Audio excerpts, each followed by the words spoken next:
ഇപ്പോൾ 8-4 എന്നതാണ് നില. 8 സീറ്റിൽ ബി ജെ പി ലീഡ് ചെയ്യുന്നു. 8ഇടത്ത് ബി ജെ പി ലീഡ് ചെയ്യുന്നു. 9ഇടത്ത് ബി ജെ പി ലീഡ് ചെയ്യുന്നു. 9ഇടത്ത്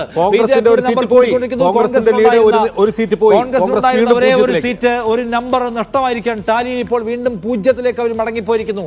B J P 9, Aam Aadmi party 4 എന്നാണ് ഇപ്പോഴത്തെ നില.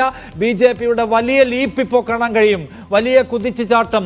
9 സീറ്റിൽ ബി ജെ പി ലീഡ് ചെയ്യുമ്പോൾ 4-4 ആം ആദ്മി പാർട്ടി ലീഡ് ചെയ്യുന്നത്. കോൺഗ്രസും മറ്റു കക്ഷികളും എവിടെയുമില്ല എന്ന് കാണുക. ഇഞ്ചോടിഞ്ച് പോരാട്ടം എന്ന ഈ സ്ഥിതിയെ മറികടന്നുകൊണ്ട് ബി ജെ പി കൃത്യമായ എഡ്ജ് എടുത്തിരിക്കുന്നു, വളരെ കൃത്യമായ മുന്നേറ്റം സാധ്യമാക്കിയിരിക്കുന്നു. ആം ആദ്മി പാർട്ടിയുടെ ആത്മവിശ്വാസത്തെ മറിച്ചിട്ടുകൊണ്ട് ബി ജെ പി വലിയ വിജയം നേടാൻ പോവുകയാണോ? വലിയ ഇടവേളയ്ക്ക് ശേഷം ഡൽഹിയിൽ എന്നതാണ് നമ്മൾ ഉറ്റുനോക്കുന്ന കാര്യം. ഇപ്പോൾ പുറത്തു വരുന്നത് എന്തായാലും പോസ്റ്റൽ ബാലറ്റ് വോട്ടുകളാണ്, ഈ പോസ്റ്റൽ വോട്ടുകളാണ് എന്ന കാര്യം പ്രത്യേകം ഓർക്കണം.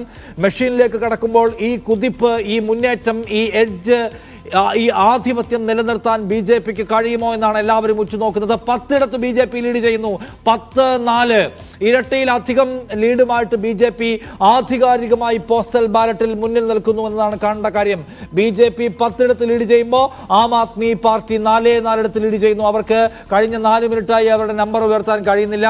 കോൺഗ്രസ് ഒരിടത്ത് വന്നിരുന്നെങ്കിലും അവർ തിരികെ പോവുകയും ദേവേന്ദർ യാദവാണ് ബാദ്രി മണ്ഡലത്തിൽ ഒരു അല്പസമയത്തിലേക്ക് ലീഡ് നിലനിർത്തിയത്. പക്ഷെ അത് ലീഡ് നിലനിർത്താൻ അദ്ദേഹത്തിന് കഴിഞ്ഞില്ല. വീണ്ടും കോൺഗ്രസ് 0 എന്ന ടാലിയിലേക്ക് തിരിച്ചു പോയിരിക്കുന്നു. ബി ജെ പി ആദ്യം ഒന്ന് അടിപതറിയെങ്കിലും പോസ്റ്റൽ ബാലറ്റുകൾ എണ്ണുമ്പോൾ വ്യക്തമായ മേധാവിത്വത്തോടെ 10 സീറ്റുകളിൽ ലീഡ് തുടരുകയാണ്. 4 സീറ്റിൽ മാത്രമാണ് ആം ആദ്മി പാർട്ടിക്ക് തങ്ങളുടെ ലീഡ് നില ഉയർത്താൻ കഴിയുന്നത്. അതിനർത്ഥം